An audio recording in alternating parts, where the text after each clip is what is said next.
เนี่ยเมื่อเรามีศีลนะศีลนั้นก็เป็นเครื่องนำพานะให้เราได้พบเจอกับสิ่งที่ดีๆนะคนมีศีลก็คบกับคนมีศีลเนี่ยคนไม่มีศีลก็ไปกับคนไม่มีศีลที่พระพุทธเจ้าพระองค์ได้ทรงตรัสไว้คนคบกันตามธาตุนะในคราวครั้งหนึ่งผู้ที่ชอบทำในพระมหาโมคคารลานะก็ไปเดินจงกรมนั่งสมาธิกับพระมหาโมคคารลานะบางรูปชอบทำในภาษารีบุตรก็ไปเดินจงกรมแล้วก็ไปฟังธรรมของภาษารีบุตรบางรูปก็ชอบใจธรรมของพระอานนท์ก็ดีพระมหากัสสปะก็ดีพระมหากัจจายนะก็ดีก็ไปฟังธรรมตามที่ตนเองชอบใจคือคนเราเนี่ยบางทีนะพระภิกษุสงฆ์ของเราเนี่ยเริ่มต้นด้วยศีลศีลสมาธิปัญญาญาติโยมเริ่มต้นที่ทานศีลภาวนา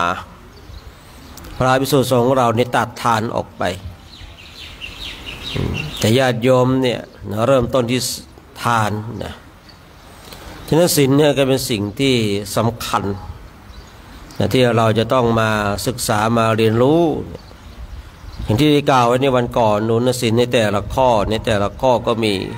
อานิสงส์คือเรารักษาศีลศีลห้าเนี่ยหรือว่าศีลแปดเนี่ยอย่างญาติโยมถือกันศีลแปดเนี่ยเพิ่มระดับคุณงามความดีของตนเองเพราะศีลเนี่ยเป็นสิ่งที่นำพาให้เรานะที่เราเคยได้ยินได้ฟังกันอย่างเป็นประจำนั่นแหละสีเลนะสุขติยันติสีเลนะโภคสัมปทานะสีเลนะปุติยันติตัสมาสีลังวิโสทะเยทีนี้บุคคลที่รักษาศีลเนี่ยรักษาศีลบุคคลนั้นก็สามารถท่องเที่ยวอยู่ในภพมนุษย์อยู่ในภพของเทวดาเคยมีคนสงสัยว่าระหว่างบุคคลที่ให้ทานกับรักษาศีลจะมีข้อแตกต่างกันไหมถ้ามาเกิดมาเป็นมนุษย์พระเจ้าว่าแตกต่างกันบุคคลที่ให้ทานเนี่ย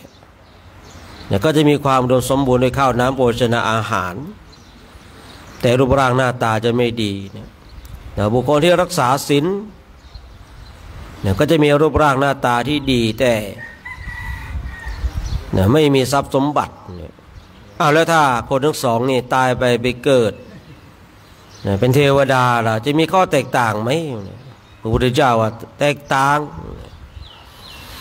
บุคคลที่ให้ทานยังเป็นประจำเกิดเป็นเทวดาก็จะมีวิมานอย่างเงี้ยมีเครื่องประดับที่เคยคุยวันก่อนเรามีเฟอร์นิเจอร์เนี่ยเต็มไปหมดเลยด้วยอำนาจของทาน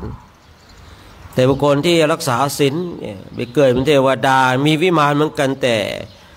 มีวิมานที่ว่างเปล่าในเฟอร์นิเจอร์ก็ไม่มีบริวารก็ไม่มีแล้วถ้าคนทั้งสองนี่ได้เป็นพระอรหันต์มีข้อแตกต่างไหมพระเจ้าว่าไม่แตกต่างเลยนะพอไปถึงความเป็นพระอรหันต์ไม่แตกต่างเพราะว่ามีรสเดียวเนาะมีสิ่งเดียวไม่แตกต่างคือพูดง่ายๆว่าใครก็ตามเนาะเมื่อไปถึงพระอรหันต์แล้วเนี่ยคือเหมือนกันหมดทำลายกิเลสเหมือนกันทำลายทั้งโยชน์ทั้ง10เหมือนกันคือไม่แตกต่างละรสของธรรมะมีรสเดียวเนี่ยแต่มันจะแตกต่างตอนที่เข้าสู่อริยมรรคอริยผลก็เนี่ยบางคนบางท่านเนี่ยคือมีความเข้าใจแต่เข้าใจไม่เพียงพอเนาะในเรื่องราวต่างๆอันนี้ก็ว่ากันไปฉะนั้นเมื่อเรามีโอกาสเราก็มา ให้ทานตามกำลังรักษาศีลตามกำลังของเราวันนี้เราอาจจะไม่เห็นอานิสงส์อาจจะไม่เห็นคุณในการให้ทานรักษาศีลเจริญจิตตภาวนาแต่ถ้าวันใดวันหนึ่งเนี่ยผลแห่งทานผลแห่งศีลผลแห่งการภาวนามาส่งผลให้กับเราก็โอ้โหเป็นอย่างนี้เองคือแม้แต่ในสมัยครั้งพุทธกาลเนี่ยมีชายคนหนึ่งเป็นผู้ที่มีสุตตะน้อยเนี่ยการได้ยินการได้ฟังเนี่ยยากเหลือเกินเพราะมัวแต่ยุ่งกับการทำมาหากินไม่มีโอกาสให้ทานไม่มีโอกาสรักษาศีลไม่มีโอกาสเจริญจิตตภาวนาฟังเทศน์ฟังธรรมการที่คนเราเนี่ยบางทีนี่จะรู้ในสิ่งต่างๆเนี่ยก็อาศัยจากการฟังเมื่ออาศัยจากการฟังแล้วก็จะได้ไปวิเคราะห์ไปพิจารณาชายนี้เองเนี่ยคือสุตตะน้อยวันหนึ่งไปสมัครงานที่บ้านท่านอนาถบิณฑิกเศรษฐีบ้านของท่านอนาถบิณฑิกเศรษฐีเนี่ยคือเป็นเศรษฐีมีทรัพย์มากมีบริวารมากพูดง่ายๆว่ามีวัวมีควายมีช้างมีม้าเนี่ยระดับหมื่นขึ้นเนี่ยผู้คนอยู่ในเรือนของแกเลยมีมากเนี่ยเมื่อมีทรัพย์มากก็ต้องมีบริวารมากด้วยชายนี้ก็เข้าไปสมัครงานก็ถามว่าท่านเนี่ยทำอะไรเป็นบ้างพอเกี่ยวหญ้าให้วัวให้ควายได้อยู่งั้นก็รับสมัครปกติในเรือนของท่านอนาถบิณฑิกเศรษฐีเนี่ยทุกวันพระเนี่ยก็จะถือศีลถือศีลอุโบสถถือว่าถือศีล8ถ้าเด็กทารกนะที่ยังกินนมอยู่ยังไม่ได้หย่านมนี่ก็หลังเที่ยงแล้วเขาก็จะน้ำเปล่าเนี่ยกรอกปากล้างปากเขาว่าไม่ให้น้ำนมติดตามซอกฟันเหมือนกันเดี๋ยวได้ผิดศีลก็ว่างั้นนะโอ้โหในเรือนของท่านอนาถบิณฑิกเศรษฐีนี่ถือศีลแบบเคร่งแรงเนาะขนาดนมเนี่ยหลังเที่ยงแล้วยังน้ำเนี่ยกรอกปากล้างปากแม้แต่เด็กทารกนะไม่ต้องกล่าวถึงผู้ใหญ่แต่ทุกวันเนี่ยคนทั้งหลายเนี่ยเมื่อถึงโรงครัวนี่ก็ได้แย่งกันขอข้าวเรียกร้องขอข้าวขอกลับขอเพิ่มอีกนิดหนึ่งเพราะว่าคนเยอะนี่ในวันนั้นเองเนี่ยเป็นวันถือศีลอุโบสถคนทั้งหลายเขาก็หยุดงานแต่ชายผู้นี้ไม่รู้เรื่องเนี่ยสุตตะไม่ค่อยมีเนี่ยไม่ได้ยินได้ฟังอะไรเลยเนี่ยไปทำงานตามปกติตกเย็นก็เข้าโรงครัวปกติวันก่อนเนี่ยมันคนมันส่งเสียงดังเหลือเกินเนี่ย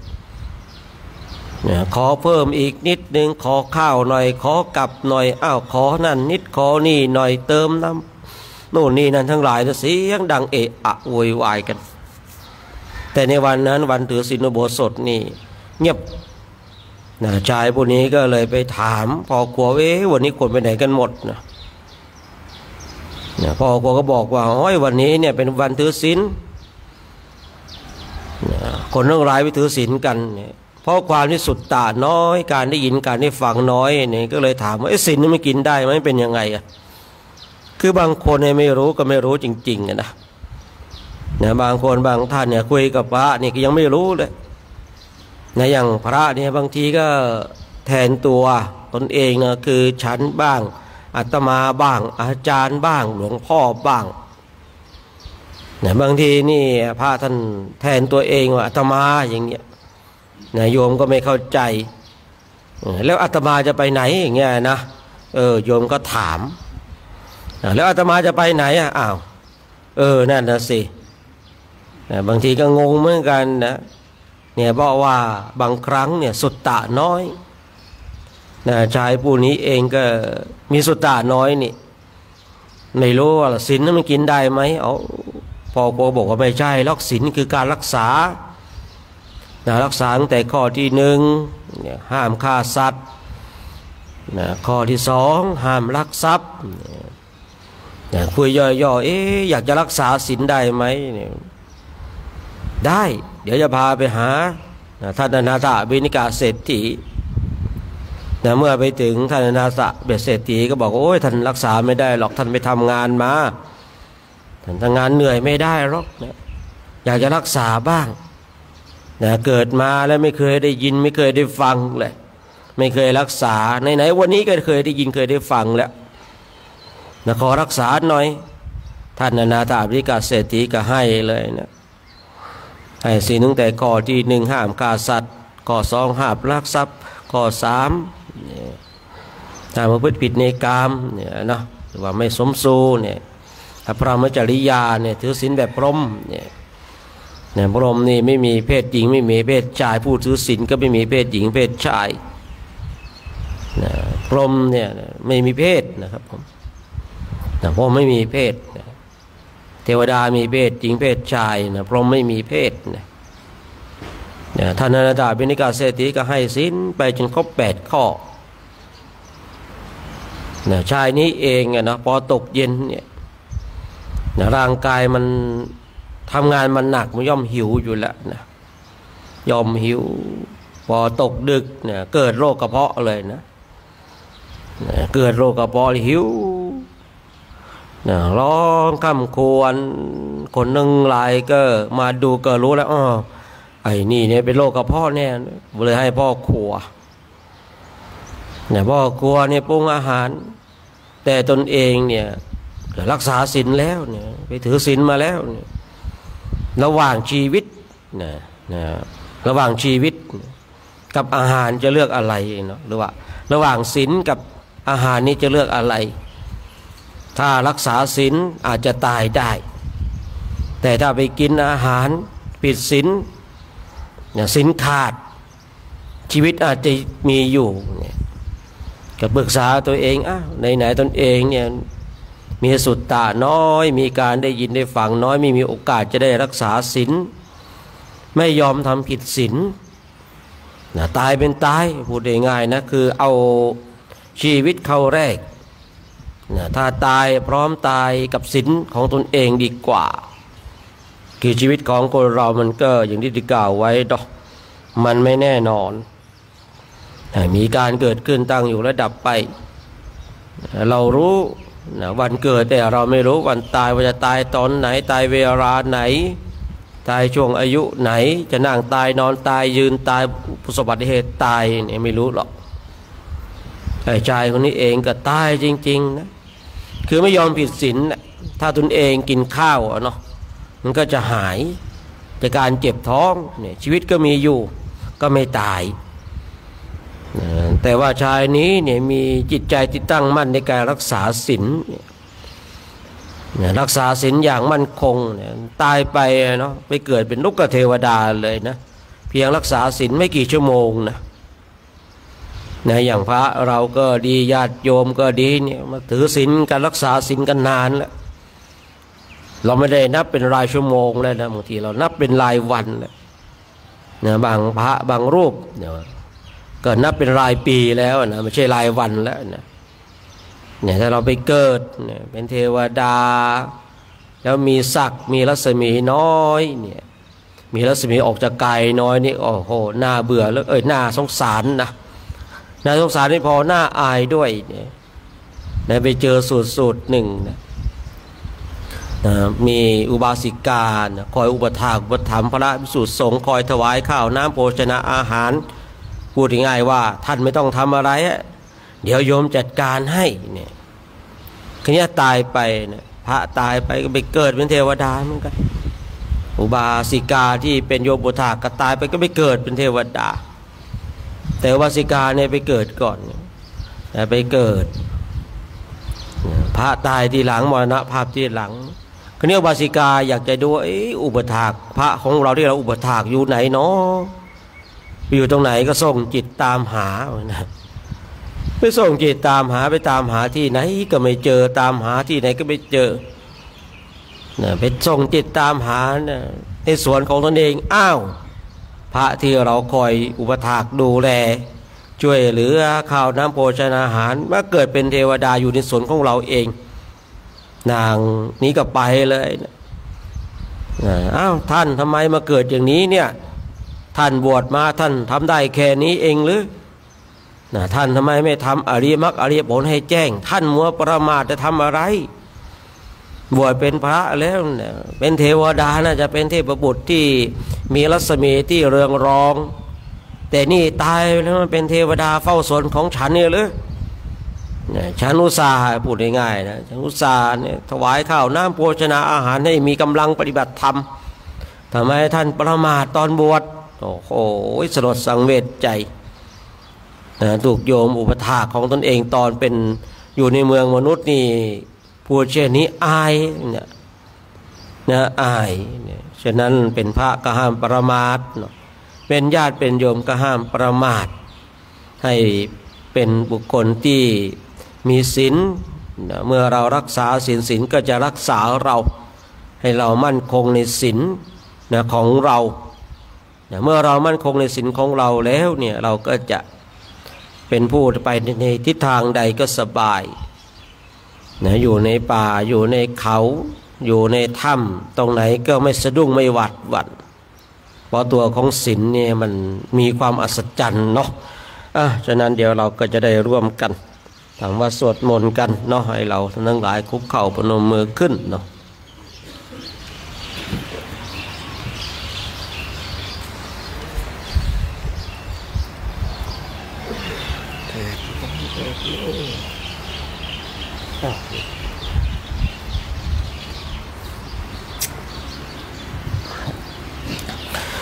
ต่อไปเราจะได้กราบพระพร้อมกันแล้วกราบ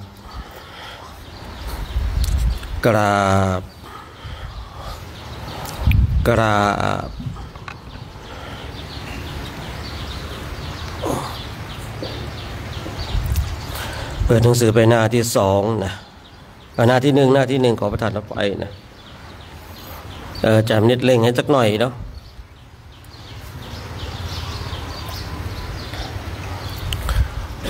นิดเดียวนะธรรมที่บรรพชิตควรพิจารณาเนือง10 อย่าง1. บรรพชิตควรพิจารณาเนื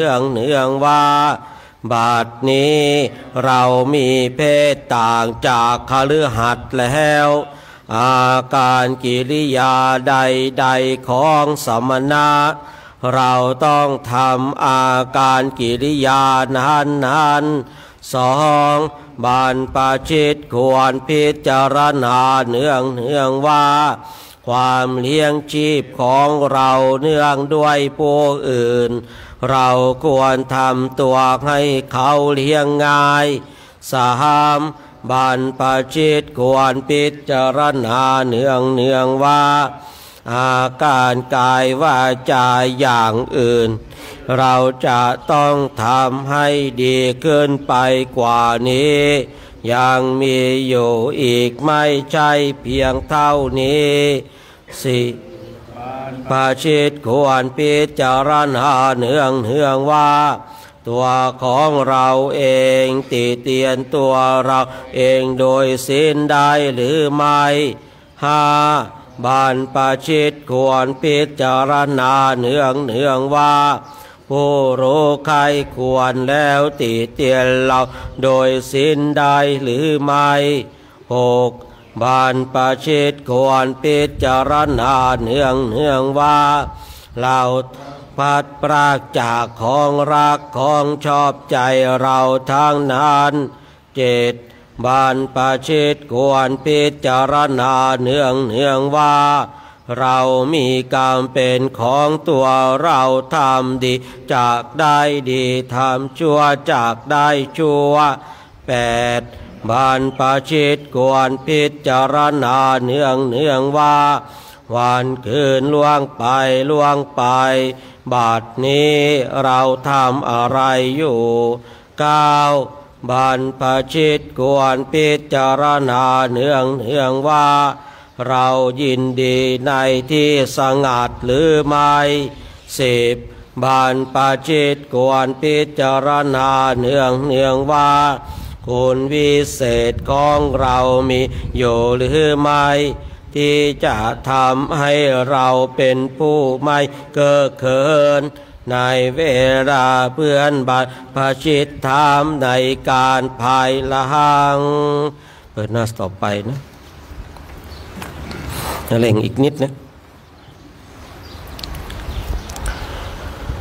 โยโสภะคะวาอะระหังสัมมาสัมพุทโธพระผู้มีพระภาคเจ้านั้นพระองค์ใดเป็นพระอรหันต์ตรัสรู้เองโดยชอบแล้ว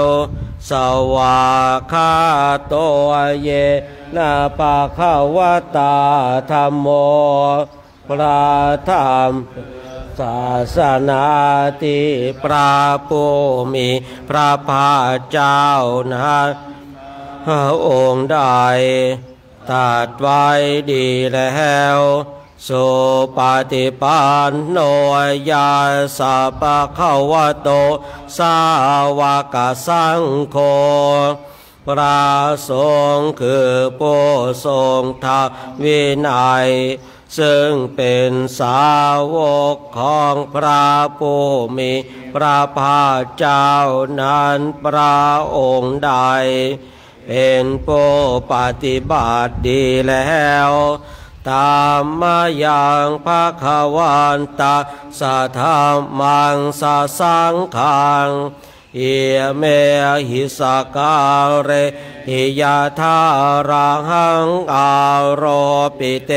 หิอาภิปุชยามาข้า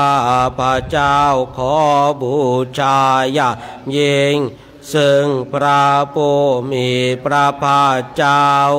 พร้อมทางพระธรรมและพระอริย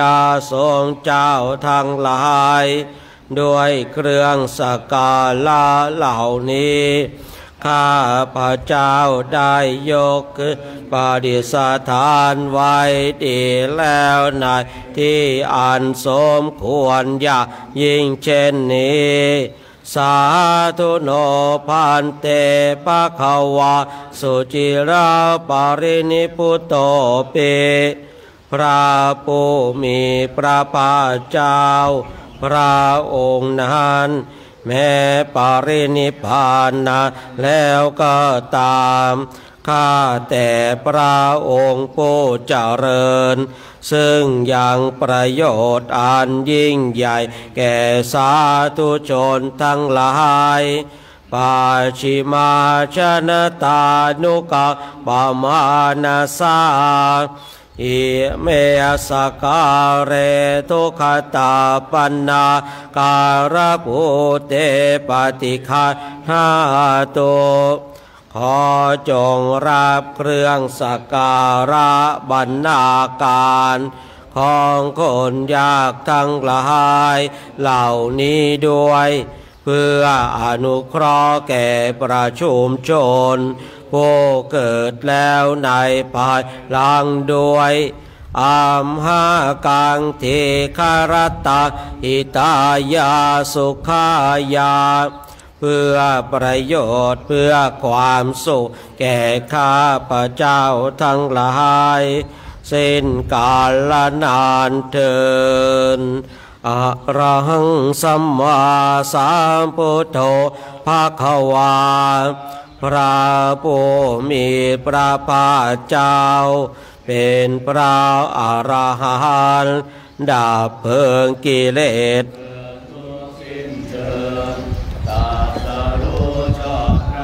โดยพระองค์เองพุทธังภควตาอภิวาเทมิข้าพระเจ้าอภิวาทพระผู้มีพระภาคเจ้าผู้รู้ผู้ตื่นผู้เบิกบานกราบวะคาโตภควตาธัมโมพระธรรมเป็นธรรมที่พระผู้มีพระภาคเจ้า ตัดไว้ดีแล้วธรรมังนามัสสามิข้าพระเจ้านามัสการพระธรรมกราบสุปฏิปันโนภควโตสาวกสังโฆพระสงฆ์สาวกของพระผู้มีพระภาคเจ้าปฏิบัติดีแล้วสังฆังนามามิข้าพระเจ้านอบน้อมพระสงฆ์กราบหันดามยังบุตตสาปะขาวโตบุปภาคณมการังกโรมะเสนะโมตัสสะภะคะวะโตอะระหะโตสัมมาสัมพุทธัสสะโมตัสสะภะคะวะโตอะระหะโตสัมมาสัมพุทธัสสะนะโมตัสสะภะคะวะโตอะระหะโตสัมมาสัมพุทธัสสะขอนอบน้อมแด่พระผู้มีพระภาคเจ้าพระองค์นั้นซึ่งเป็นผู้ไกลจากกิเลสตรัสรู้ชอบได้โดยพระองค์เองเปิดหนังสือหน้าต่อไปนะหันดามยังพุทธาปิตุติงกโรมะเสโยโสตถาคโตพระตถาคตเจ้านะพระองค์ใดอะระหังเป็นผู้ไกลจากกิเลสสัมมาสัมพุทโธเป็นผู้สรู้ชอบได้โดยพระองค์เองวิชาจารณะสัมปันโนเป็นผู้ถึงพร้อมด้วยวิชาและจารณะโสขโตเป็นผู้ไปแล้วด้วยดีกาวิทูเป็นผู้รู้โลกอย่างแจ่มแจ้งอนุตตรปุริสธรรมสารถิเป็นผู้สามารถฝึกบุรุษที่สมฝึกได้อย่างไม่มีใครยิ่งกว่าสัตตเทวมนุษย์สานังเป็นครูผู้สอนของเทวดาและมนุษย์ทั้งหลายพุทโธเป็นผู้รู้ผู้ตื่นผู้เบิกบานด้วยธรรมภควาเป็นผู้มีความจำเริญจับแนกธรรมสั่งสอนสัตว์โยอิมังโลกาสะเทวกังสมารักสัพพะมะกังสาสามณปราหมณิงปัจจังสัตวามโนสังสายังอภิญญาสัจิกาตวาปเวเทเสพระผู้มีพระภาคเจ้าพระองค์ได้ทรงทำความดับทุกข์ให้แจ้งด้วยพระปัญญายิ่งเองแล้วทรงสอนโลกนี้พร้อมทั้งเทวดามารพรหมและหมู่สัตว์พร้อมทั้งสมณพราหมณ์พร้อมทั้งเทวดาและมนุษย์ให้รู้ตามโยธรรมังเทเสเสพระผู้มีพระภาคเจ้าพระองค์ใดทรงแสดงธรรมแล้วอาทิกัลยาณังไพเราะในเบื้องต้นมัชฌิกัลยาณังไพเราะในท่ามกลาง ปาริโยสานกัลยาณังไพเราะในที่สุดสาทังสัพยัญชนะเกวรปาริปุณณังปาริสุทธังปรามจาริยังปากาเสเสทรงประกาศพรหมจรรย์คือแบบแห่งการปฏิบัติประเสริฐบริสุทธิ์บริบูรณ์สิ้นเชิงพร้อมทางอัฏฐะพร้อมทางพยัญชนะตามหังภควันตาอภิปูชยามิข้าพเจ้าบูชายายิ่งเฉพาะพระผู้มีพระภาคเจ้าพระองค์นั้นตามหังภควันตาศิรสานามามิข้าพเจ้านอบน้อมพระผู้มีพระภาคเจ้าพระองค์นั้นด้วยเสียงก้าวกราบหันดมยังธรรมาปิตุติงกโรมะเสยโยโสสวาคาโตภควตาธัมโมพระธรรมนั้นใดเป็นธรรมที่พระผู้มีพระภาคเจ้าตรัสไว้ดีแล้วสันทิฏฐิโกเป็นธรรมที่ผู้ศึกษาและปฏิบัติเพื่อเห็นได้ด้วยตนเองอากาลิโกเป็นที่ปฏิบัติได้และให้ผลได้ไม่จำกัดการเอหิปัสสิโกเป็นที่ควรกับผู้อื่นว่าท่านจงมาดูเถิดโอปานายิโกเป็นสิ่งที่ควรเข้ามาใส่ตัวปาจัตตังเวทิตาภวเวนโยหิได้เฉพาะตนตามหังธรรมังอภิปูชยามิข้าพเจ้าขอบูชายายิ่งเฉพาะพระธรรมนั้นตามหังธรรมังศิรสานามามิข้าพเจ้านอบน้อมพระธรรมนั้นด้วยเสียงก้าวกราบหันดมยังสังฆาปิตุติงกโรมะเสยโยโสสุปโนภควโตสาวกสังโฆทรงสา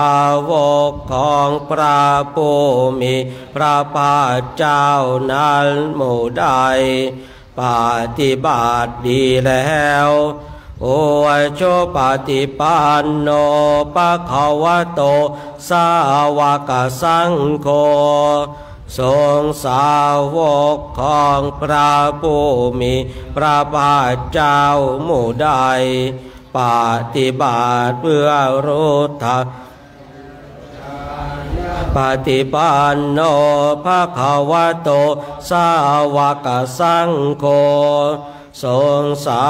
วกของพระผู้มีพระภาคเจ้าหมู่ใดปฏิบัติเพื่อรู้ธรรมเป็นเครื่องออกจากทุกข์แล้วสามีจิปฏิปันโนภควโตสาวกสังโฆทรงสาวกของพระผู้มีพระภาคเจ้าหมู่ใดปฏิบัติสมควรแล้วญาติทางได้แก่บุคคลเหล่านี้คือจัตตาริปุริสายุคานิอัตถปุริสาปุคลาโกแห่งบุรุษสีโกนับเรียงตัวบุรุษได้8บุรุษ วกสังโฆนั่นแหละทรงสาวกของพระผู้มีพระภาคเจ้าอาหุนายโยเป็นทรงควรแก่สักการะที่เขามาบูชาพาหุนายโยเป็นทรงควรแก่สักการะที่เขาไว้ต้อนรับทักขินายโยเป็นผู้ควรรับทักษิณาทานอัญชลีการณิโยเป็นผู้บุคคลตัวไปควรทำอัญชลีอนุตรังปุญญาเขตโลกัสสะเป็นเนื้อนาบุญของโลกไม่มีนาบุญอื่นยิ่งกว่าตามหังสังฆาอภิปูชยามิข้าพระเจ้าชายอย่างยิ่งเฉพาะพระธรรมนั้นตามหังสังฆังศิรสานะมามิข้าพระเจ้าขอนอบน้อมพระสงฆ์หมู่นั้นด้วยเสียงกล่าวกราบ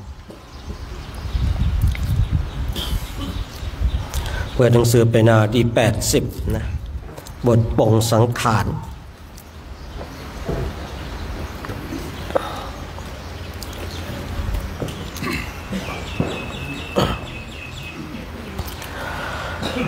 มนุษย์เราเอ๋ยเกิดมาทำไมนิพพานมีสุขอยู่ใหญ่มีไปตัณหาหน่วงหนักหน่วงจักหน่วงไว้ฉันไปมิได้ตัณหาผูกพันห่วงนั้นพันผูกห่วงลูกห่วงหลานห่วงทรัพย์สลิงคารจงสละเสียเถิดจะได้ไปนิพพานข้างบนพบสา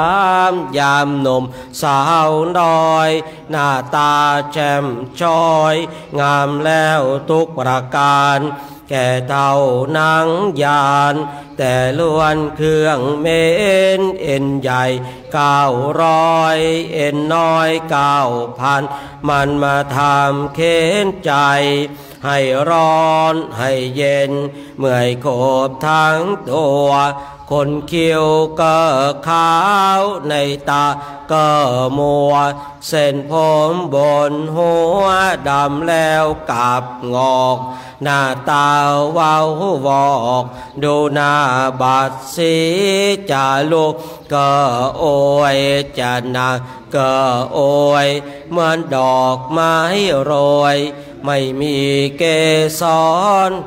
เข้าที่นอนพึงสอนภาวนาพระอนิจจังพระอนัตตาเราท่านเกิดมาหลังแต่จะตายผู้ดีเข็นใจก็ตายเหมือนกันเงินทองทางนั้นมีติดตัวไปตายไปเป็นผีลูกเมียผัวรักเขาชักหน้านี้เขาเหม็นซากผีเปื่อยเน่าผุพองน้องเขาห้ามเอาไปเขาวางลงไว้เขานั่งร้องไห้แล้วกลับคืนมาอยู่แต่ผู้เดียวป่าไม้ชายเขียวเหลียวไม่เห็นใครเห็นแต่ฝูงกาเห็นแต่ฝูงม้าเยอะแย่งกันกินดูหน้าสมเพชกระดูกโกเอ้ยเดียลายแผ่นดินแรงกามากินเอาเป็นอาหารเที่ยงคืนสงัดเดินเกินมีนานไม่เห็นลูกหลานพี่น้องเผ่าพันธุ์เห็นแต่ จับเจ้าเลี้ยงกันเห็นแต่แสกร้องแรกแขกควายเห็นแต่ฝูงผีร้องไห้หากันมนุษย์เราเอ้ยอย่าลงนักเลยไม่มีแก่นสารอุตสาห์ทำบุญคำจุนเอาไว้จะได้ไปสวรรค์จะได้ทานพระพุทธเจ้าจะได้เข้าพระนิพพานอาหังวันทามิสัพพะโสอาหังวันทามินิพพานปัจจโยโหนตุโอว่าอนิจจาสังขารเอ่ยมาลงเอ่ยสิ้นสุดหยุดเคลื่อนไหวเมื่อหมดหวังครั้งสุดท้ายไม่หายใจธาตุลมไฟน้ำดินก็สิ้นตามนอนตัวแข็งและสลดเมื่อหมดชี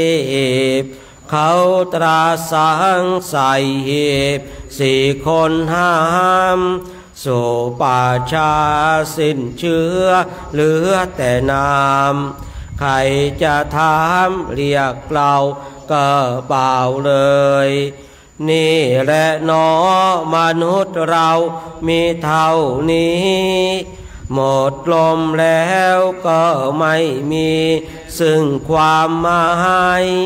วิญญาณปาดขาดลับดับจากกายหยุดวุ่นวายทุกสิ่งนอนนิ่งเอ่ยเมื่อชีวิตเรามีลมอยู่จงเร่งรู้สินทานนะท่านเอ่ยทั้งภาวนาตามใจหาดให้เคยอย่าละเลยความดีทุกวีวันเมื่อสิ้นลมจิตพรากจากโลกนี้จะได้พาความดีไปสวรรค์อย่าทำบาปน้อยนิดให้ติดพันเพราะบาปนั้น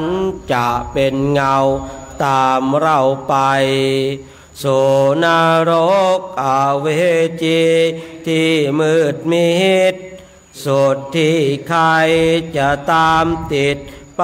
ช่วยได้ต้องทนทุกข์สยดสยองในกองไฟตามแต่กรรมของผู้ใดที่ได้ทำมันสวดมนต์ภาวนารักษาศีลสอนลูกหลานให้เคยชินทุกเช้าคำให้รู้จักเคารพนพธรรมอย่าลืมคำที่พระสอนวอนให้ดีเราเกิดมาเพื่อตายมิใช่อยู่ทุกคนจะต้องโศกความเป็นผีเมื่อเกิดมาเป็นคนได้กันทั้งทีก็ควรสร้างความดีติดตัวไปเพื่อจะได้เป็นสุขไม่ทุกข์ยากไม่คับแค้นลำบากเมื่อเกิดใหม่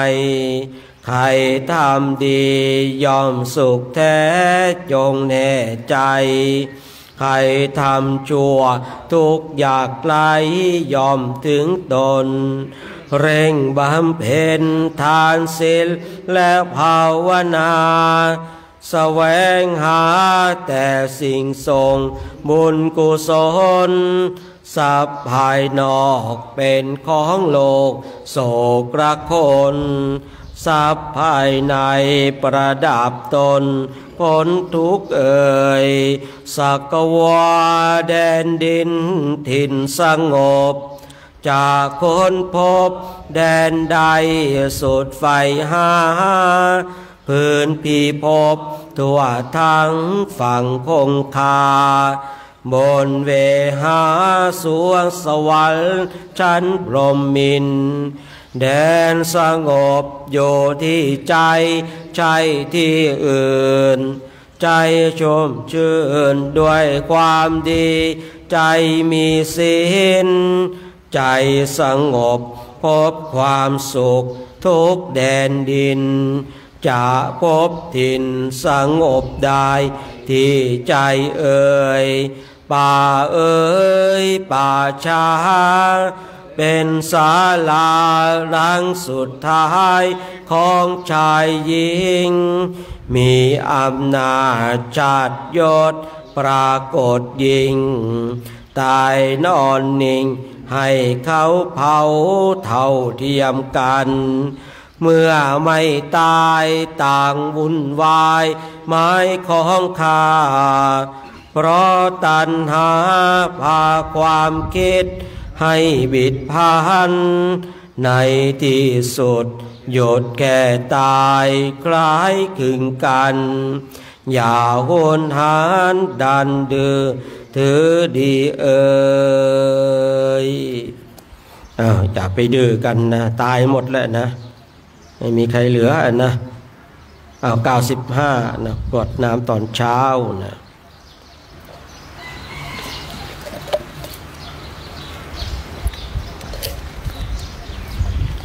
หันธรรมยังสัพปฏิทานาคาทายโยพันหามะเสปุญญาสิทานิกาตาสยานัญญาดิกาตานิเมเตสัญจะภาคิโนโหนตุสัตตานันตาปมานกาสัตว์ทั้งหลายไม่มีที่สุดไม่มีประมาณจงมีส่วนแห่งบุญที่ข้าพเจ้าได้ทำในบัดนี้และแห่งบุญอื่นที่ได้ทำก่อนแล้วเยปิยาคุณวันตาจะไม่หังมาตาปิตาตโยทิฏฐาเมจาปยาทิฏฐาวาเยมาชาตาเวลิโนคือจะเป็นสัตว์เหล่าใดซึ่งเป็นที่รักใคร่และมีบุญคุณเช่นมารดาปิดาของข้าพระเจ้าเป็นต้นก็ดีที่ข้าพระเจ้าเห็นแล้วหรือไม่ได้เห็นก็ดีสัตว์เหล่าอื่นที่เป็นกลางหรือเป็นคู่เวรกันก็ดีสัตตาติทันติโลกัสสมิงเตอุมมาจตุโยนิกาพันเจกจตุโวการาสังสารันตาภวาภเวสัตว์ทั้งหลายตั้งอยู่ในโลกอยู่ในภูมิทั้งสามอยู่ในกำเนิดทั้งสี่มีขันธ์ห้าขันธ์มีขันธ์เดียวมีขันธ์สี่ขันธ์กำลังท่องเที่ยวอยู่ในภพน้อยภพใหญ่ก็ดียาตังปฏิทานัมเมอนุโมทันตุเตสยังเย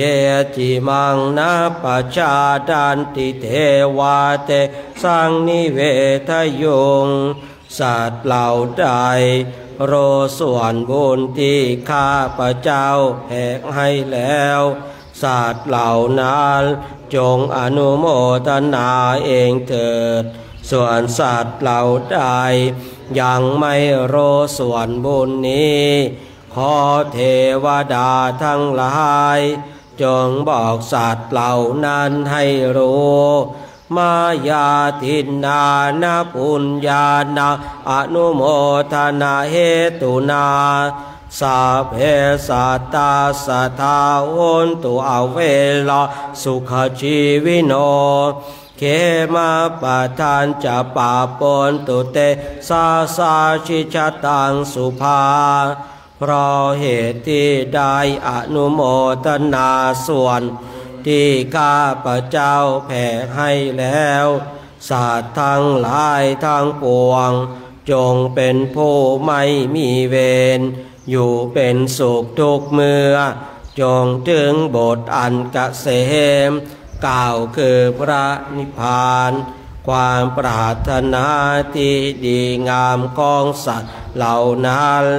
จงสำเร็จเถิดพุทธาราธนานังธัมมาราธนานังสังฆาราธนานังอัปปมาโนพุทโธอัปปมาโนธัมโมอัปปมาโนสังโฆนะโมพุทธายะนะโมธัมมายะนะโมสังฆายะพุทโธเมนะโธธัมโมเมนะโธสังโฆเมนะโธพุทธบูชาธัมมบูชาสังฆบูชานิพพานาปัจจโยโหตุข้าพระเจ้าทั้งหลายขออาราธนาคุณพระพุทธคุณพระธรรมคุณพระสงฆ์อันหาประมาณมิได้มาเป็นที่พึ่งที่ระลึกถึงจงช่วยอภิบาลรักษากายวาจาใจข้าเจ้าทั้งหลายให้ตั้งมั่นอยู่ด้วยธรรมเจริญไปด้วยธรรมพร้อมทั้งให้เจริญด้วยสติปัญญาญาณเข้าถึงธรรมอันเป็นเครื่องพ้นทุกข์ให้ถึงซึ่งสันติสุขเป็นผู้รู้ผู้ตื่นผู้เบิกบานโดยไผ่บูรณ์ทุกประการและจงยังประโยชน์ถึงพร้อมทั้งส่วนตนบุคคลอื่นชีวิตอื่นอันเป็นเพื่อนทุกข์เกิดแก่เจ็บตายด้วยการทั้งหมดทั้งสิ้นตลอดกาลนานเถิด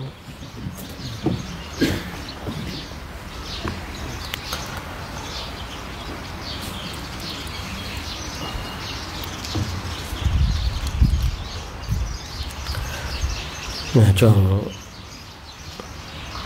ก่อนที่เราจะได้ออกรับบิณฑบาตก่อนที่ญาติโยมจะได้ใส่บาตรกันแล้วเราก็มาทำจิตใจของเราให้สงบทำจิตใจของเราให้เบิกบานทำจิตใจของเราให้ตั้งมั่นอยู่ในธรรมที่เราได้ศึกษาได้เรียนรู้มา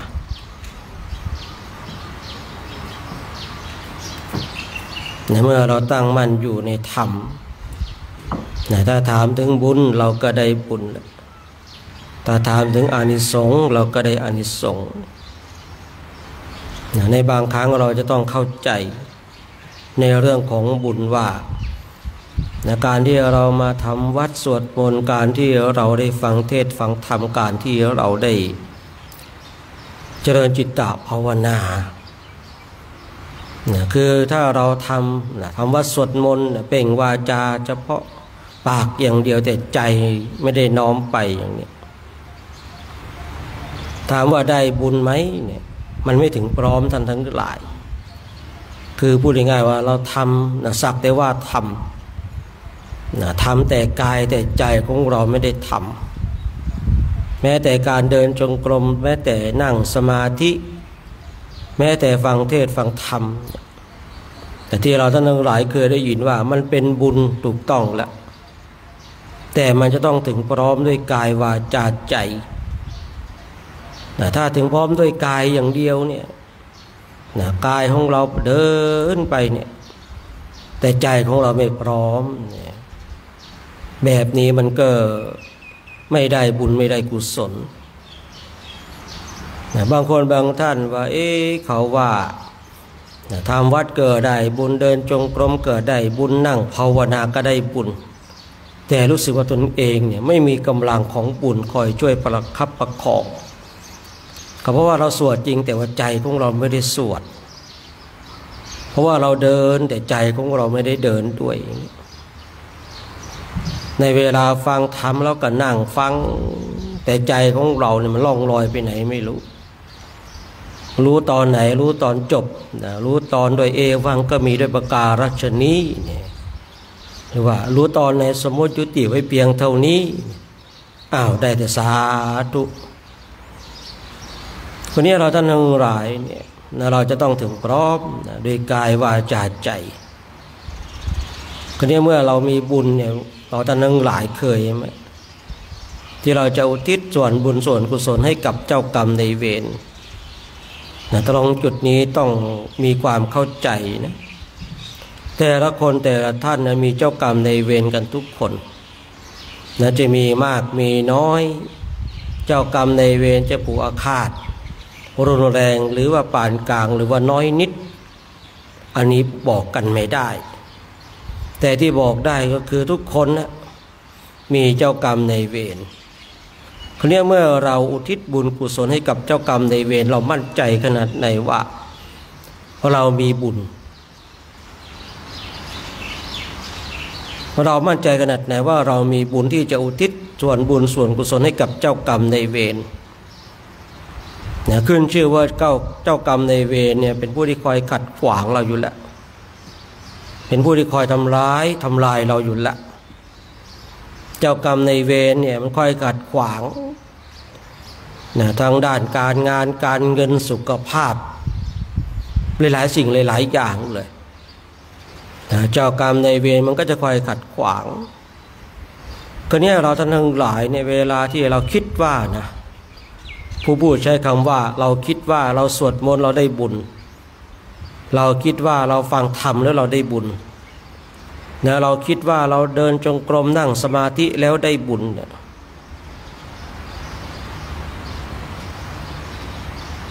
คนนี้เราคิดว่าแต่ความเป็นจริงเนี่ยอย่างที่ผู้พูดกล่าวในตอนต้นเนี่ยกายกับใจไม่พร้อมปากก็สวดไปแต่ใจไปไหนไม่รู้ถามว่ามันจะได้บุญไหมมันก็ไม่ได้แต่เราได้ทำแต่เราไม่ได้บุญนะเมื่อเราไม่ได้บุญปุ๊บเนี่ย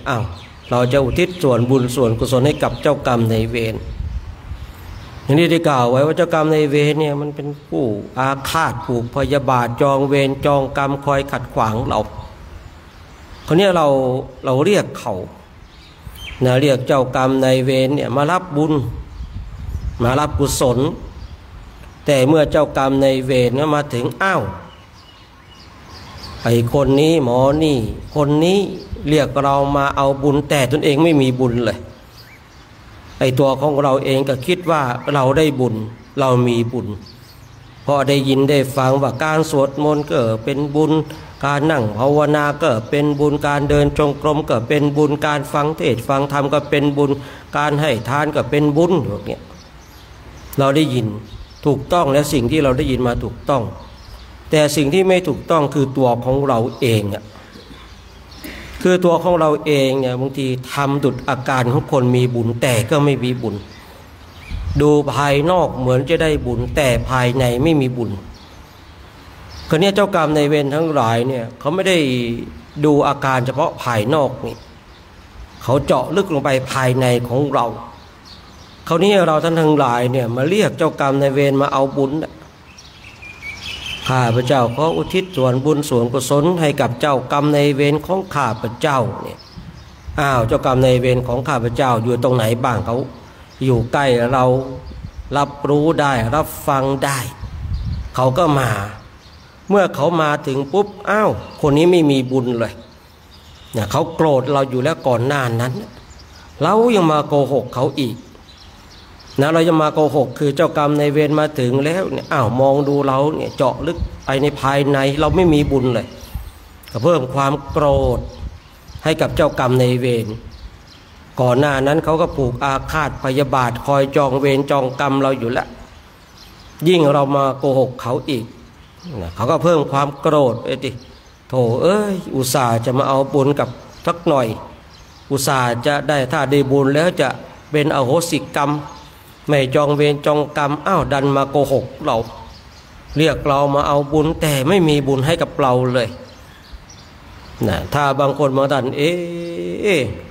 มันจะเป็นอย่างนั้นหรือเอาง่ายๆนะเราไปยืมเงินเขามาสัก10,000นะไปยืมเงินเขามาสัก10,000ยืมไปแล้วเราก็ใช้จ่ายใช้สอยจนเงินหมดนะเงินหมดไปแล้วคราวนี้เราก็ไปเรียกนะไปเรียกไอ้คนที่เรายืมเนี่ยมาเอาเงินที่จะคืนเงินแล้วนะเจ้าของเงินเขาก็มาพอมาถึงปุ๊บเงินไม่มีเงินหมดไปแล้วเราคิดว่าเจ้าของเงินจะโกรธไหมเขาโกรธดิเหมือนกันการที่เราได้ทำบุญกุศลทั้งหลายเนี่ยก่อนที่เราจะเรียกเจ้ากรรมในเวรหรือว่าก่อนที่เราจะอุทิศบุญกุศลให้กับเจ้ากรรมในเวรเนี่ยเราจะต้องมีบุญอย่างแท้จริงนะท่านทั้งหลายเราจะต้องมีบุญอย่างแท้จริงเนี่ยเคยคุยไปอยู่คราวครั้งหนึ่งเนี่ยคนเขาฟังเขาบอกอ้าวมาแนวไหนนี่กูบาเหมือนกันนะมาแนวไหนคือตอนนั้นเนี่ยไม่ได้เจาะลึกรายละเอียดตัดลงบางช่วงไปเท่านั้นเองทีนี้คนฟังบางทีเขาก็คอยจับผิดพูดง่ายๆเนาะที่จริงก็เจตนาของผู้พูดคือว่าคือเวลาที่เราจะทำบุญเนี่ยมันต้องพร้อมด้วยกายด้วยใจด้วยวาจาในการทำบุญที่เกิดจากการสวดมนต์ไหว้พระการเดินจงกรมการเจริญจิตตภาวนาทั้งหลายเนี่ยมันเป็นเหตุของบุญแต่ตัวของเรามีบุญอย่างแท้จริงหรือเปล่าถ้าตัวของเรามีบุญอย่างแท้จริงเนี่ยเวลาที่เราอุทิศบุญกุศลให้กับเจ้ากรรมนายเวรเจ้ากรรมนายเวรเขามาถึงอ้าวคนนี้อุทิศบุญให้กับเรานี่มีบุญให้กับเราเมื่อเจ้ากรรมนายเวรได้บุญจากเราแล้วเนี่ยบางทีเขาก็คลายความอาฆาตความผูกความพยาบาทในใจของเราแต่เราต้องมีความเข้าใจว่าคนเราเนี่ยมีเจ้ากรรมนายเวรเยอะเหลือเกินเจ้ากรรมนายเวรพูดง่ายๆว่าสิ่งนี้คนนี้ดวงนี้เขาอโหสิกรรมให้กับเราแล้ว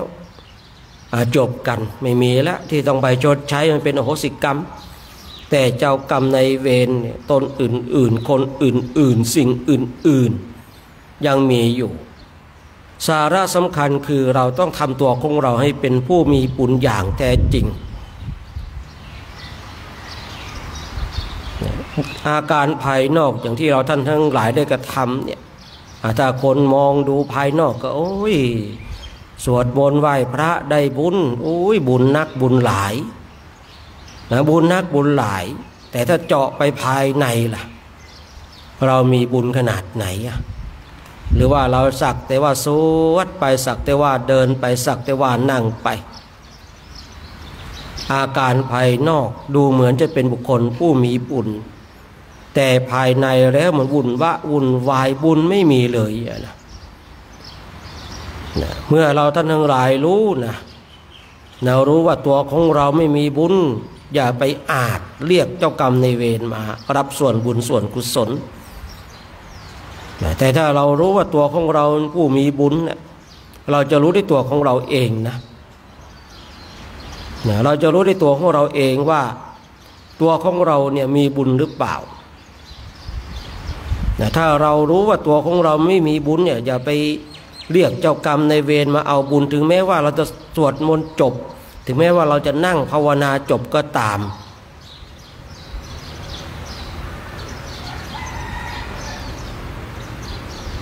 บางคนบางท่านสวดมนต์จบแล้วเรียกเจ้ากรรมนายเวรมาถ้าตนเองมีบุญก็โอเคแต่ถ้าตนเองเนี่ยบุญไม่มีเจ้ากรรมนายเวรก็จะโกรธอาฆาตเขานี้เองนะมันเป็นสิ่งที่ผูกพยาบาทอาฆาตจองเวรจองกรรมกันอยู่แล้วเมื่อใดก็ตามที่เจ้ากรรมนายเวรเนี่ยตามมาทันเขาจะทวงคืนบางทีก็ทวงคืนทางด้านทรัพย์สินบ้างบางทีก็ทวงคืนทางด้านสุขภาพอนามัยบ้างนั่นแล้วแต่ว่าเจ้ากรรมนายเวรในส่วนใดที่ตามเราทัน ผู้พูดเองก็บอกคนทั้งหลายบอกญาติบอกโยมเนี่ยเมื่อใดก็ตามที่ชีวิตของเรามันติดขัดรู้สึกว่ามันไม่ราบรื่นนั่นแสดงว่าเจ้ากรรมในเวรตามทันแล้ว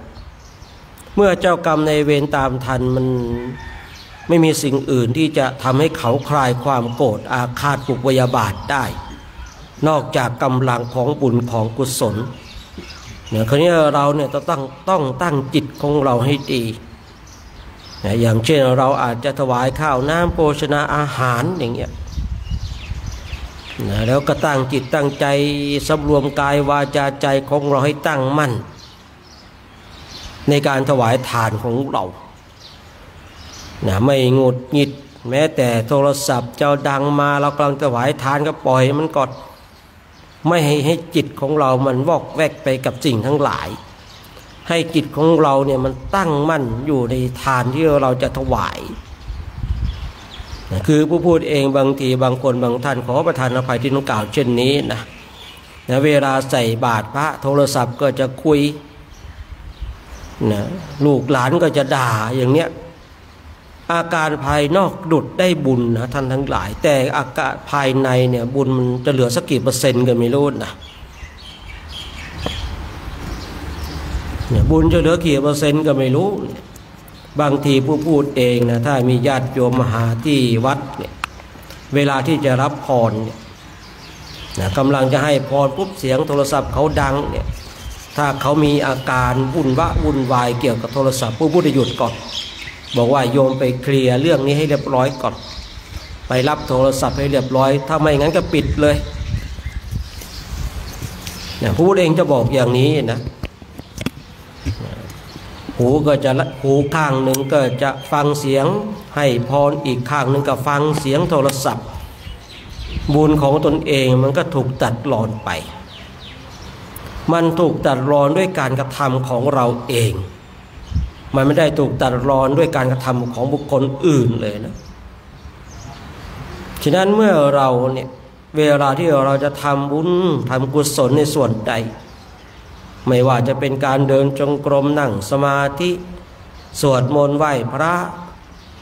รักษาศีลให้ทานทั้งหลายแหล่เนี่ยเราจะต้องตั้งมั่นเมื่อเราตั้งมั่นแล้วมีบุญแล้วเราก็อุทิศส่วนบุญส่วนกุศลให้กับเจ้ากรรมในเวรไป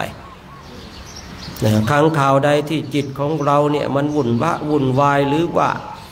มันไม่ราบรื่นเลยมันมีอุปสรรคมากเหลือเกินอย่างเงี้ยนั่นแสดงว่าเจ้ากรรมในเวรมันตามทันเมื่อเจ้ากรรมในเวรตามทันปุ๊บเราก็ต้องมาอุทิศบุญกุศลให้กับเขาละอย่างที่ได้กล่าวเมื่อสักครู่นี้ต้องตั้งใจตั้งใจที่จะอุทิศบุญกุศลให้กับเขาเมื่อเขาได้รับแล้วเนี่ยบางทีเขาก็จะได้โอสิกรรมให้กับเราแต่ถ้าเราไม่มีบุญให้กับเขาเนี่ยโอ้แย่เลยนะ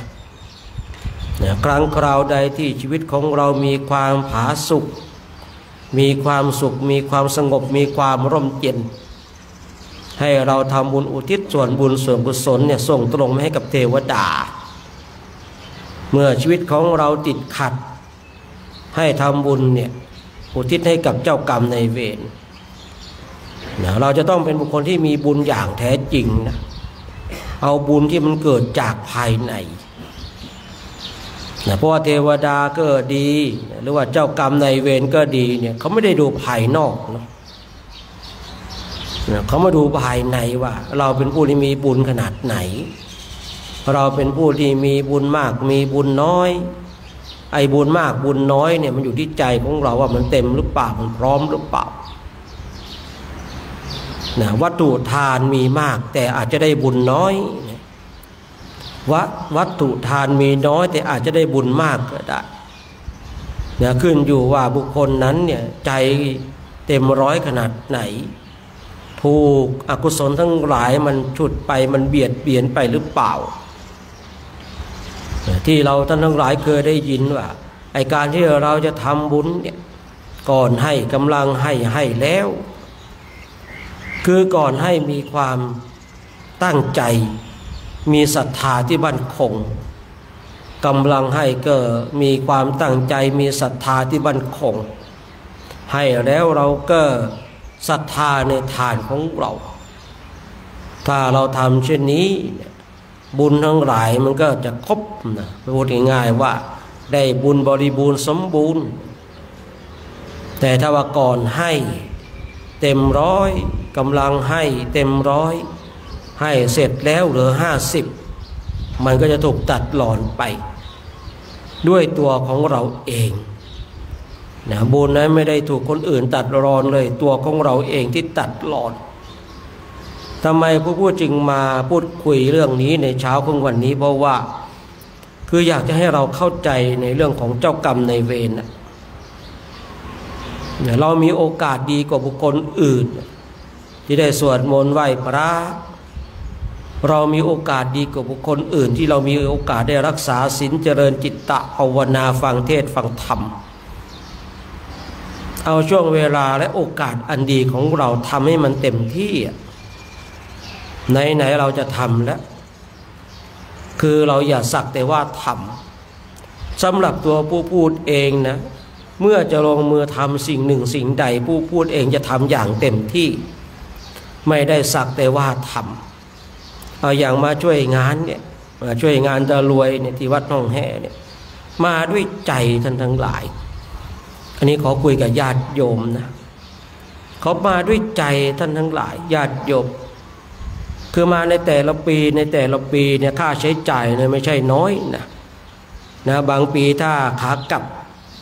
นะค่าขากลับนี่ถ้าปัจจัยในกระเป๋า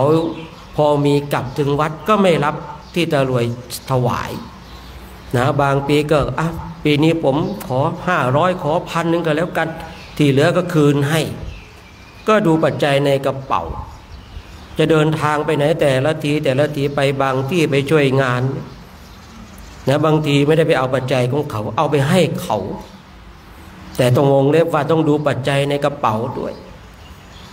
นะด้านดนมาเนี่ยมาถึงที่นี่เนี่ยมาด้วยใจเมื่อมาถึงแล้วก็ตั้งใจทำอย่างเต็มที่ถึงแม้ว่าจะติดธุระมีกิจนะแต่ก็รีบไปรีบมาถามว่าร่างกายมันเหนื่อยไหมมันเพลียไหมมันเป็นปกติ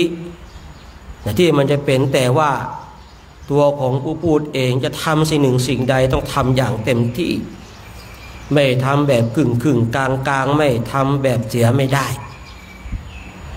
เมื่อเราทำอย่างเต็มที่แล้วเนี่ยคือมันพร้อมด้วยกายด้วยใจเมื่อเราทำสิ่งหนึ่งสิ่งใดเนี่ยที่พร้อมด้วยกายด้วยใจเนี่ยมันเต็มร้อยเวลาบุญกุศลทั้งหลายเนี่ยที่มันจะส่งผลมันก็ส่งผลเต็มร้อยนี่เวลาที่เราทำเราก็ทำเต็มร้อยนะเวลาที่ผลบุญผลกุศลมันจะส่งผลมันก็ส่งผลเต็มร้อยแต่ถ้าเราทำแบบทีเล่นทีจริง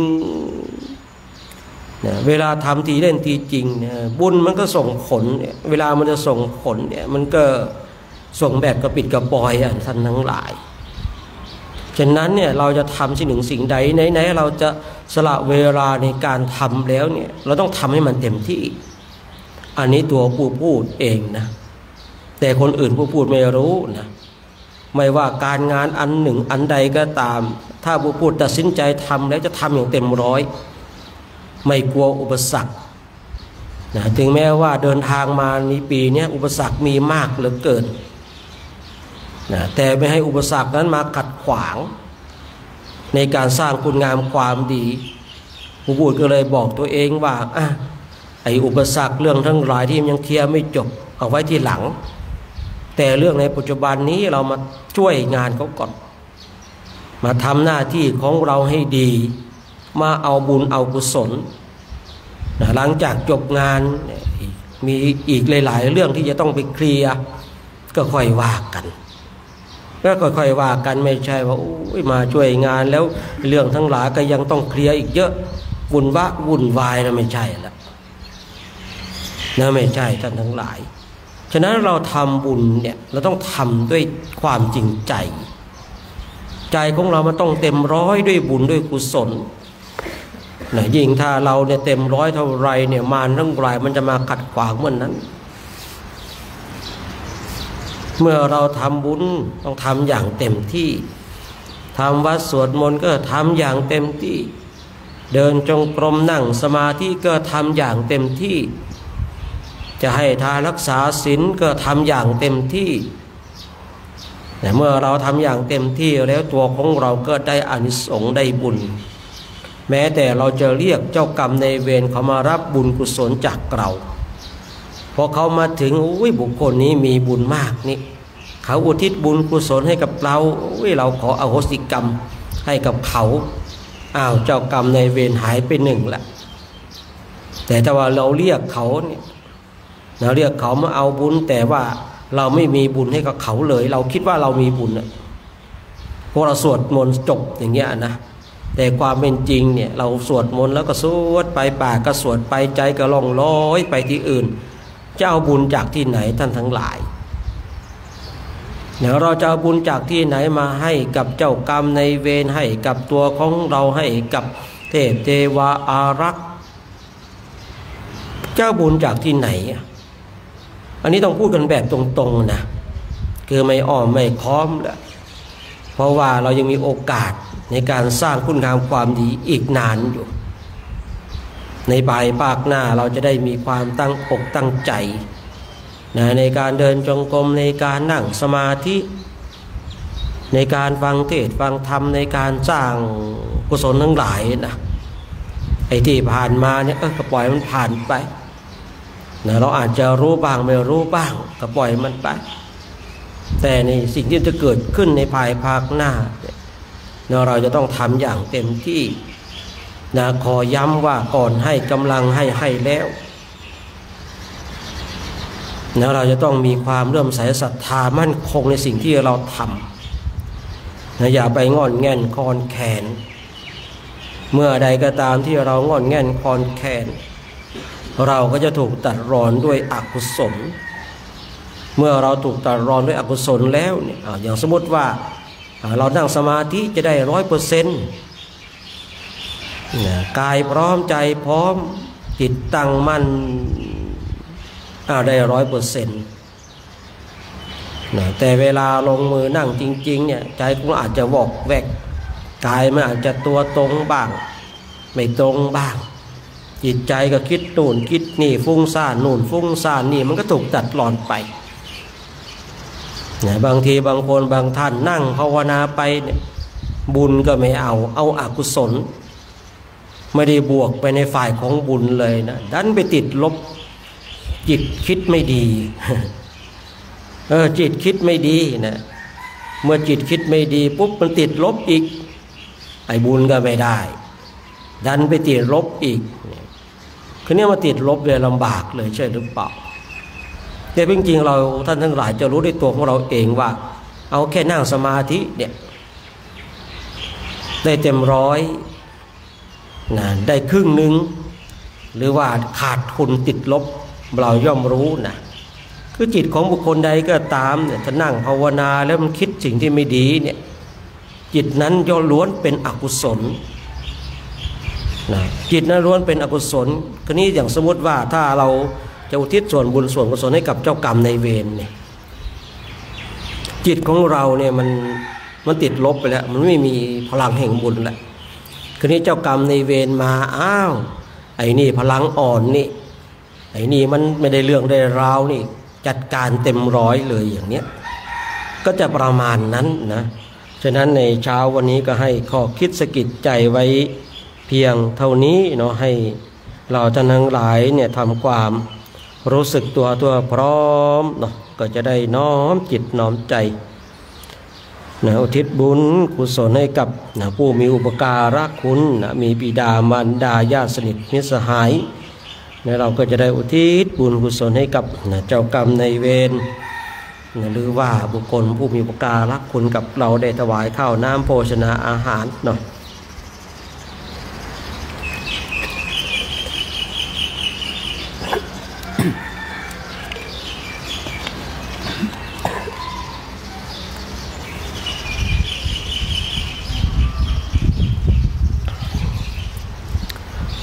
สัพเพสัตตา อาเวราโหนตุขอสาพาสัตว์ทั้งหลายทั้งปวงที่เป็นเปื้อนทุกข์เกิดแก่เจ็บตายด้วยกันทั้งหมดทั้งสิ้น สุขเป็นสุขเถิดอย่าได้มีเวรต่อกันและกันเลยอาปยาปัชชาโหนตุจงเป็นสุขเป็นสุขเถิดอย่าได้บาดเบียดเบียนซึ่งกันและกันเลยอานิคาโหนตุจงเป็นสุขเป็นสุขเถิดอย่าได้ความทุกข์กายทุกข์ใจเลยสุขีอัตตานังปริหารันตุจงมีความสุขกายสุขใจรักษาตนให้รอดพ้นจากทุกโทษเวรภัยอันตรายทั้งปวงจงทุกตัวหน้าเถิดกาตังปุญญาภรังไมหังสาเปภาคีปวันตุเตขอสาพาสัตว์ทั้งหลายทั้งปวงเหล่านั้นจงเป็นผู้มีส่วนได้เสวยผลบุญที่ข้าพระเจ้าทั้งหลาย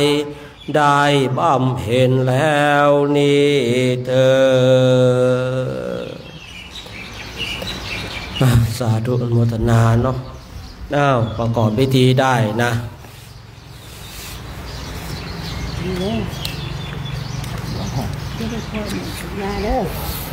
พิธีเราก็ต้องรักษาไว้เนาะเอาไว้เต็มรูปแบบนะ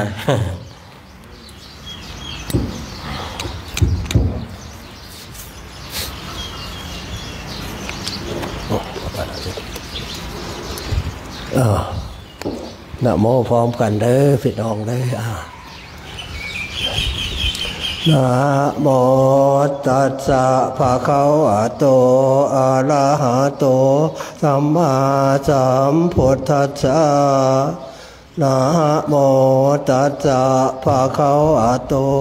อะระหะโตสัมมาสัมพุทธัสสะนะโม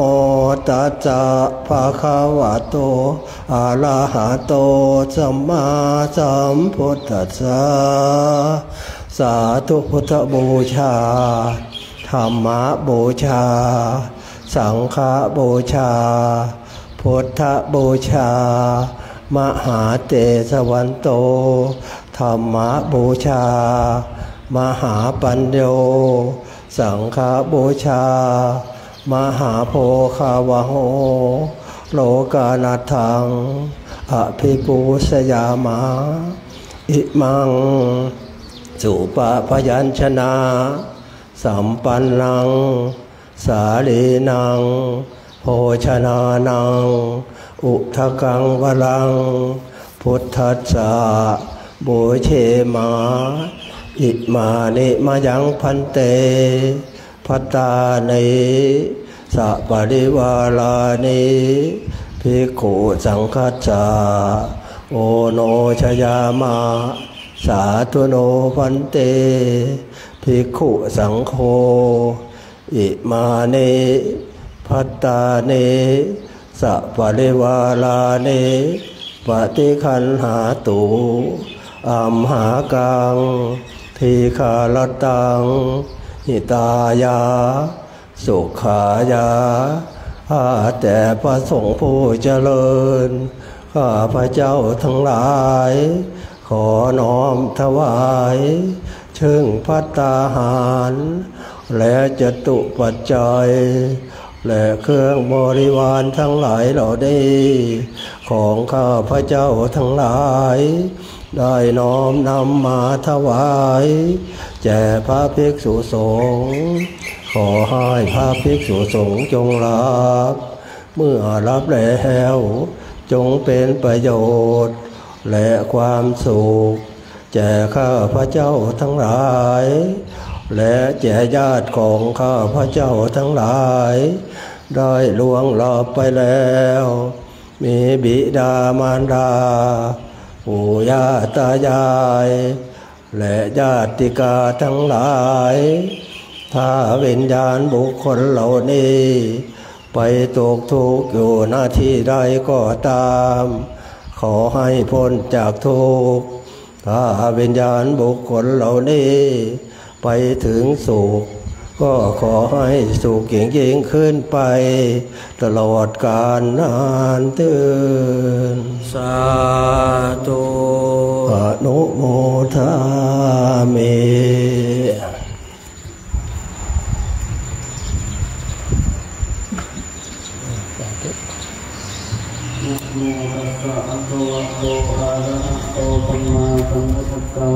นะโมตัสสะภะคะวะโตอะระหะโตสัมมาสัมพุทธัสสะนะโมตัสสะภะคะวะโตอะระหะโตสัมมาสัมพุทธัสสะยัคเกพันเตสังโฆชานาโตขอพระสงฆ์ทั้งปวงจงฟังธรรมของข้าพเจ้าบัดนี้ทายกทายิกาผู้มีจิตศรัทธาได้น้อมนำมาซึ่งภัตตาหารมาถวายเป็นสังฆทานแด่พระภิกษุสงฆ์อันว่าสังฆทานนี้ย่อมมีอานิสงส์อันยิ่งใหญ่สมเด็จพระพุทธองค์จะได้จำเพาะต่อตรงว่าเป็นของพระภิกษุรูปใดรูปหนึ่งก็หาไม่ได้เพราะเป็นของได้แก่สงฆ์ทั่วสังฆมณฑลพระพุทธองค์ตรัสว่าให้แจกกันตามบรรดาที่มาถึงจากนั้นบัดนี้ข้าพเจ้าจะสมมติเป็นตนเป็นผู้แจกของสงฆ์พระสงฆ์ทั้งปวงจะเห็นสมควรหรือไม่สมควรถ้าเห็นว่าไม่เป็นการสมควรแล้วไซก็จงได้ทักท้วงขึ้นในร่างกายระหว่างสงฆ์อย่าได้เกรงใจถ้าเห็นว่าเป็นการสมควรแล้วก็จงเป็นผู้นิ่งอยู่บัดนี้พระสงฆ์ทั้งปวงเป็นผู้นิ่งอยู่ข้าพเจ้าจะได้รู้ว่าเป็นการสมควรแล้วจะได้ทำการแจกของสงฆ์ต่อไปนักการบัดนี้อายังปฐมภาโคมหาเถรสาปาปุนาติส่วนที่หนึ่งย่อมถึงแก่พระเถระผู้ใหญ่ผู้อยู่เหนือข้าพเจ้าภวะเถสาภาคาอัมหากังปาปุนันติส่วนที่เหลือจากพระเถระผู้ใหญ่แล้วย่อมถึงแก่บรรดาข้าพเจ้าทั้งหลายตลอดถึงอุบาสกอุบาสิกาและสรรพสัตว์น้อยใหญ่ด้วยกันทุกคนด้วยเถิดสาธุคณะสัตยาญาติโยมที่โยที่ลานธรรมนี่ก็ดีเนาะที่โยที่ต้องโรงครัวก็ดีเนาะที่ได้เตรียมข้าวน้ำโภชนาอาหารจะมาใส่บาตรพระเนาะหรือว่าญาติโยมที่อยู่ทางบ้านก็ดีเนาะก็ขออนุโมทนาสาธุการเนาะกับคณะญาติธรรม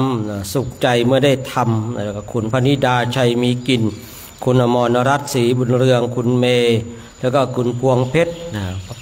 วันธนะโกสินทร์พร้อมคณะวัชรโพธิสถานมงคลทันนางสาวรนันท์วัชรเตชะวานิชและครอบครัวหลังแม่สลองแล้วก็พระครูวาปีประสุทธิ์เจ้าวาดวัดหนองม่วงคุณเครือวันแสงกล้าพร้อมครอบครัวแล้วก็คุณสมัยบุญเทพพร้อมครอบครัวแล้วก็คณะสัตยาญาติโยมชาวบ้านห้องแห่ไปยอมได้ร่วมกันเป็นเจ้าภาพอาหารในวันนี้อาตมาภาพตัวแทนในนามสงฆ์ก็ขออ้างอิงคุณพระศรีพระรัตนตรัยจงปกปักรักษาท่านเจ้าภาพทุกคนทุกท่านที่เอ่ยรายชื่อรายนามไปก็ดีที่ไม่ได้เอ่ยรายชื่อรายนามไปก็ดีจงมีความสุขมีความสงบมีความร่มเย็นคือสิ่งประการใดที่เป็นไปในชอบประกอบในธรรมก็ขอให้สิ่งนั้นจงสำเร็จจงสำเร็จจงสำเร็จด้วยเถิดมีน้ำกระหยาดน้ำกันเนอยะถาวะริวหาปุราปาริปุเรนติสาครังเอวะเมวะอิโตตินังเปตานังอุปกปเตอิจิตังปัจิตังตุมหังกิปะเมวะสมิจจันโตสัพเพปุเรนตุสังกปาจันโตปนะระโสยถามณีโชติระโสยถา วิวาจันตุสัพพะโรโควินาศตุมาเตภวัตวันตารายโยสุขีขายุโกภวะปิวาทนาสีเลียสาเนียจาวัวทาปจายิโนจตารโรธามาวาทาติอายุวันโนสุขังภาลังอายุโทภรโทโลวานนาโทปฏิภาณโทสุขาสัทธาตาเมทาเวียสุขังโสอธิคันจติอายุทาตวาภรังวานังสุขังจะปฏิภาณโททิคายุยาสวาโหติยาทายาทุปปาชติเตภวตุสาภามังคารังลักขันตุสาปะเทวตาสาปะพุทธานุภาเวนัสธาโสทิภวันตุเตภวตุสาภามังคารังรักขันตุสาปะเทวตาสาปะมานุภาเวนัสธาโสทิภวันตุเตภวตุสาภามังคารังรักขันตุสาปะเทวตาสาปะสะคานุภาเวนัสธาโสทิภวันตุเตสาธุเนาะต่อไปเดี๋ยวเรากราบพระพร้อมกันจะได้ออกรับบิณฑบาตเนาะญาติโยมจะใส่บาตรกันนะ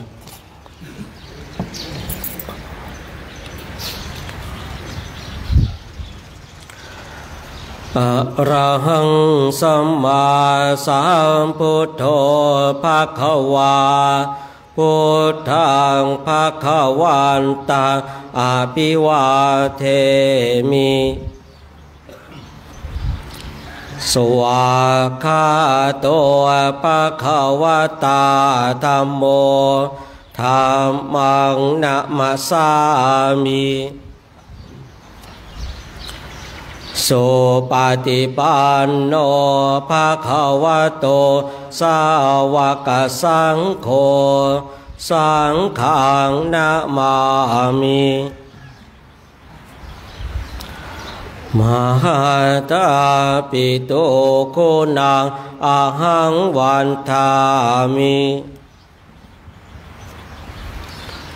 คุโรอุปัชฌาย์อาจาริยาคุณังอะหังวันทามิครับนิมนต์ครับผมญาติโยมก็ไปตั้งแถวกันเนอะ